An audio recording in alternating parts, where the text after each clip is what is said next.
So ayan guys, meron po akong share sa inyo na experience dito sa aking Versaban, no? So ito pong video na to ginawa ko para i-share dun sa, lalo na sa mga may L300 Versaban at L300 FB. So nagkaroon tayo ng experience na hindi natin inaasahan at syempre palaisipan din sa akin na sobrang bihira mangyari sa sasakyan to at hindi inaasahan na experience pa natin.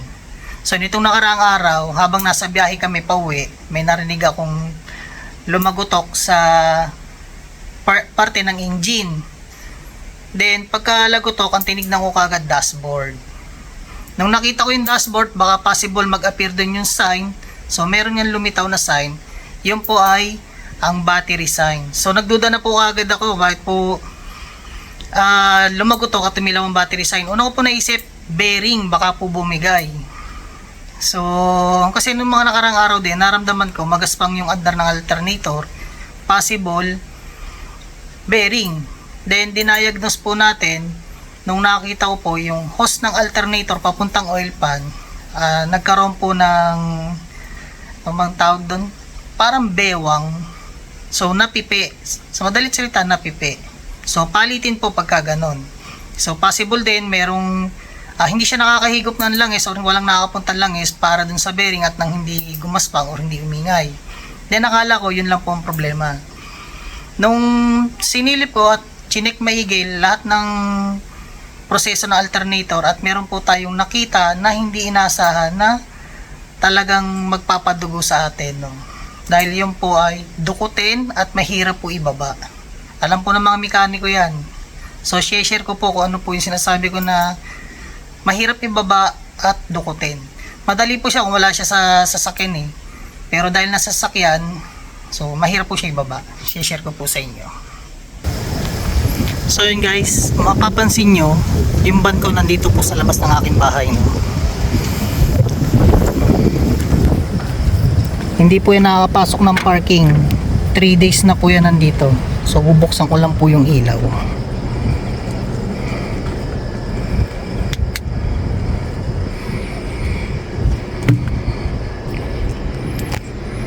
So yun guys, ako po ang gumagawa ng, pagka may troubleshoot, ako po gumagawa ng ating engine, ng ating unit para sigurado na nasa tamang proseso at naiingatan. So sa PMS lang ako nagpapagawa sa labas kasi madali lang po yan at hindi kumpleto po ang tools. So gaya po nitong oil filter, wala po tayong pantanggal yan kaya sa labas po. Pero pag po may problema, so first time ko po ito gawin, no, gawa na hindi naman po ito nagkakaproblema, laging PMS lang po tayo eh. Pero ito guys, yung sa alternator, yan pong alternator, yan yung belt, kung mapapansin nyo yan ang belt. So nung kinalas ko po yung adjuster ng higpit ng tension ng belt ng alternator, ito pang bumungad sa akin. Yan, putol po yung bolt ng adjuster, ng adjustable nut. So yung bracket na itim, yan katabi nitong dalawang belt na may blue. Ito pong itim, dyan po nakakabit yan dito sa butas na to. At yung pong nut ay yung bolt or mas kilalang tornilyo, ayan, makikita nyo po wala siyang butas, hindi siya madilim kasi putol po yung bolt ng adjuster natin. Akala ko po nung una kasi nawawala po yung panlagay dyan, ang nakakabit lang po yun nandito. So naghanap po ako ng mabibilhan, wala pong mabilihan na para dyan po. So ang binibigay nila full thread pero replacement. So hindi po ako nagamit ng replacement, no, pagdating sa mga ganyang moving parts. Napaka-selan po nan. Yan po pinoproblema ko po nung una. Nung nakahanap po ko, original yung napabigay sa atin. So akala ko po may kakabit ko na rin. Then nung pinapasok ko yung nut, yung bolt, hindi po pumapasok. Kaya naisipan ko pong baklasin. So nung natanggal ko po yung adjustable, ayan, doon po nakita, wala po siyang butas. Yan, hindi po masyado makita sa sa ating video. Yun. Yan, wala pong butas.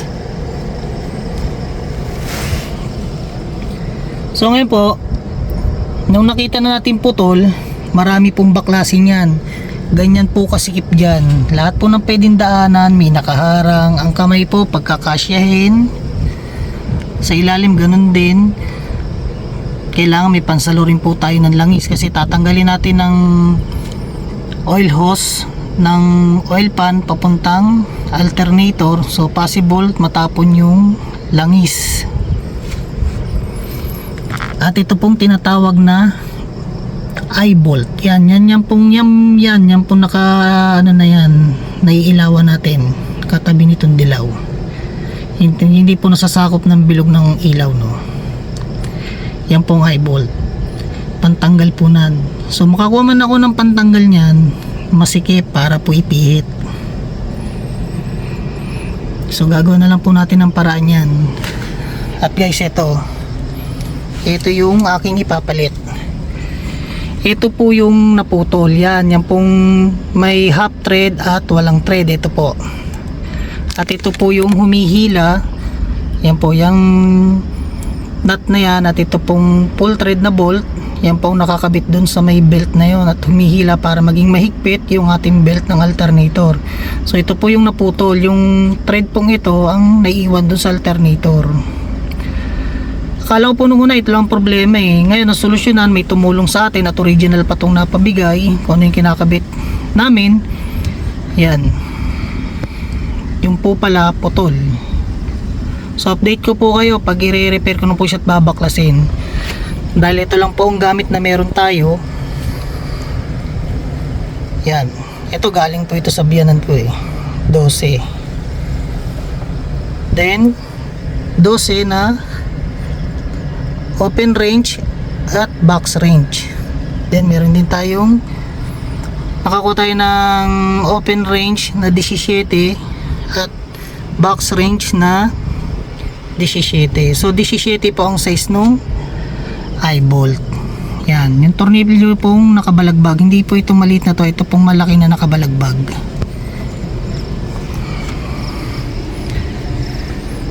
Okay, so alagang-alaga natin yan. Hindi ko po ini-engine wash, punas-punas lang yan. Pero ngayon po ako magbabaklas niyan para siguradong maingatan yung ibang parts na pwedeng madamay.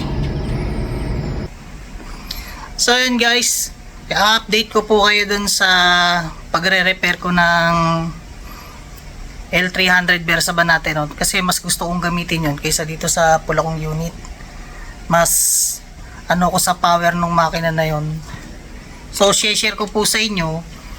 Ito po yung pinakita ko kaninang nasa lalagyan na blue. Ito po yung lumang nakakabit. Ayan.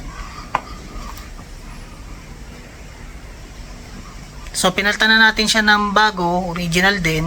So yun lang ang problema, putol po yung bolt. Bolt po tawag dyan pag sa planta. So doon po sa mga nagtatanong, no, minsan na rin po akong nabash bakit po ako nag-share ng sa troubleshoot ng makina ng sasakyan, lalo Mitsubishi Motors, Mitsubishi engine. Ako po ay nagtatrabaho sa paggawaan po ng engine transmission ng Mitsubishi. So ibang company po yung tawag sa amin. So hindi ko na po siya babanggitin. At yun, yan po mismong Versaban na yan. Bakit yan po hinanap ko? Mas pinili ko po yung engine na yan dahil yan po ay napatunayan ko po sa sarili ko, lalo nung kung paano po namin siya binubuo hanggang sa pinapandar po namin, quality po talaga. Kahit po sinauna pa yan, dahil wala naman pong pinagbago dyan, mapasinauna 1990 hanggang ngayong last production niya ay 2018, in-upgrade lang po sa kanya EGR at intake manifold. So wala pong masyadong nabago, kaya yan pa rin pong hinanap ko na pang negosyo. So matibay po siya talaga. Bukod sa body ng mga lumang modelo kaysa nitong mga ilang taong nang nakaraan, so mas matibay po yung body niyan.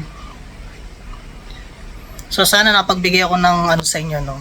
At sa mga nanonood na nagdududa bakit po ako nag-share, ayun po, inaamin ko po sa inyo, dyan po ako nagtrabaho sa loob ng 16 years sa paggawaan po ng engine, transmission na 4D56, 4N40. Yan. So, siya pa rin ang ginamit, in-upgrade. So, yan, nahawakan po natin yan. 4N40 hanggang sa 4D56. So, 4D56, dalawang klase po yan. L300 at Adventure. Ang pinagkaiba lang po nila, intake manifold at yung design. So, more on parehas lang. So, sana nakapagbigay ako ng ano sa inyo, no? At dun po sa mga nagdududa nga, huwag na kayo magduda. Dahil hindi po ako mag-share kung ako po yung nanguhula lang or narinig ko lang sa mga ibang mekaniko. Ako po ay may konting nalalaman, kaya sinishare ko lang din. Gaya ng proseso na yon, may nalalaman tayo doon, kaya sinare ko po sa inyo. Na kaya ko naman po siya i-repair. Yeah. So, maraming salamat sa inyong panonood guys. And peace out!